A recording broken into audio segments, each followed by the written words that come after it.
Alright guys, this right here is a good example of go home and do it again.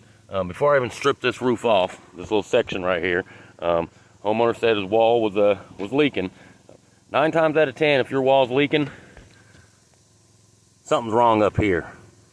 Or your siding is compromised. Now he's got the hardy plank. The water's done a little bit of number on it, but that's not where he's leaking from. He's been leaking from up here. And another way to tell, all his wood down this whole wall, nothing wrong with it. No water damage whatsoever.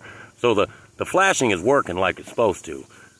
Now, here's where it gets worse. Any God-fearing homeowner thinks coming up here on a roof and throwing some tar down here is going to fix it.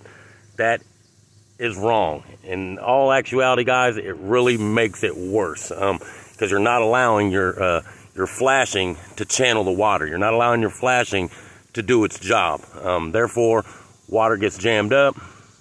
Next thing you know, you got a leak.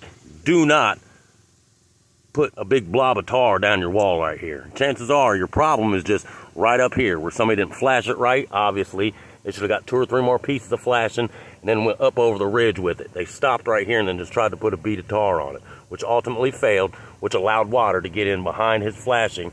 Now he's got a leak, and God knows where it can end up inside the house. It can follow the rafter all the way down to the bottom, even though your leak is way up here at the top.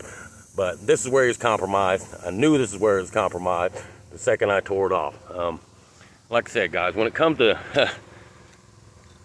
channeling, this right here is all the way bad. For one, this pipe boot was not installed correctly, which caused it to fail in the first place.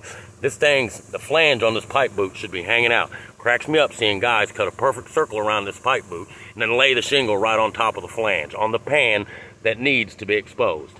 Then of course, oh, that failed. Let's just put some tar around it, which made it even worse.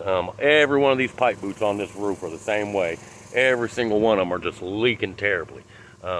Me personally, when a rule of thumb when it comes to channeling water, guys, keep everything cut out about 1/4 inch. Your box vents, pipe boots, things like that.